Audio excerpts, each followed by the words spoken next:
I want to let you know about a proposed federal drone testing range that may impact our region. The federal government wants to start flying drones in public airspace by 2015. But first, they want to find out just how dangerous this might be. So they're going to establish test ranges to find out. 150 years ago, Native Americans lost their land because they didn't understand the white man's concept of property. They thought that the land was limitless, and they couldn't imagine that there was a need to claim legal ownership. Later on, Hispanic settlers lost land and water rights because of their ignorance about their property rights. And more recently, surface owners who were ignorant of the fact that they didn't own the minerals underneath their land lost control as big corporations moved in to drill.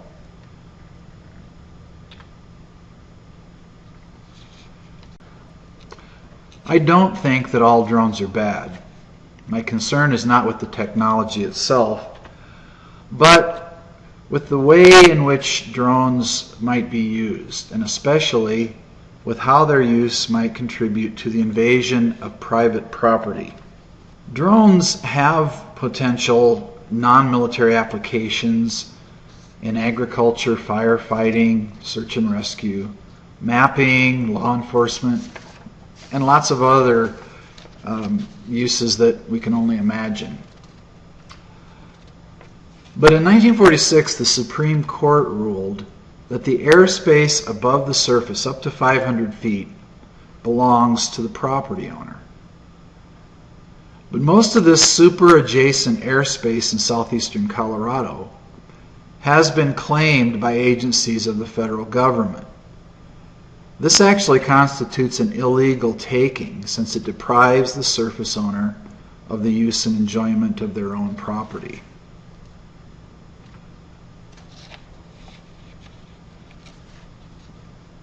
The Government Accountability Office says that the drone business will be worth $89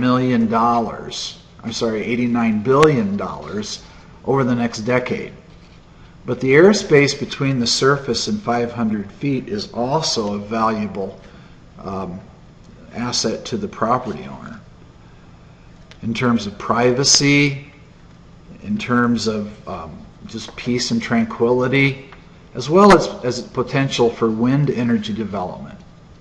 But the Department of Defense has declared that much of southeastern Colorado is off limits for wind energy production because it might interfere with military training. They're claiming sovereignty over private property in our region. Here's what it looks like in Los Animas County.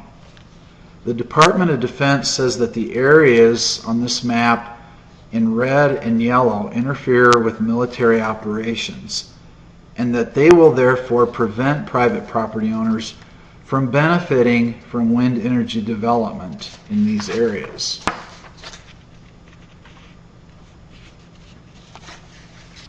Under the FFA Modernization and Reform Act of 2012, Congress has tasked the Federal Aviation Administration with integrating drones into the National Airspace System by September 2015. The FAA plan indicates that a test range will include public airspace and, quote, the area specifically underlying the airspace that may extend to the surface. In other words, the test site may include our private property, our private airspace. I can envision a situation in which the drone flights are controlled out of Front Range Airport, east of Denver, but flown in airspace above southeastern Colorado. The purpose of the proposed testing range is to determine the dangers of flying drones. Much of the FAA's documents focus on the risks involved in flying drones to other aircraft and to people on the ground. So they're looking at areas with low population. The profits from this whole drone business, potentially, will accrue to defense contractors up north, while the risks will be borne by people on the ground.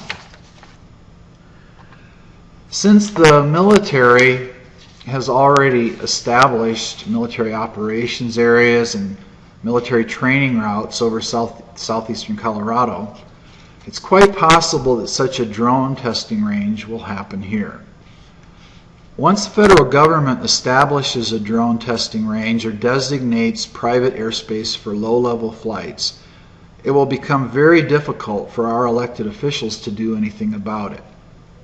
That's why we need county ordinances regulating drone flights.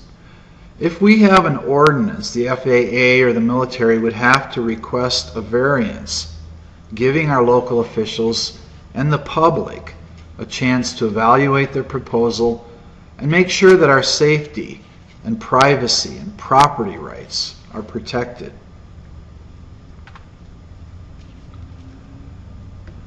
A number of cities and counties around the country have enacted zoning ordinances regulating drones.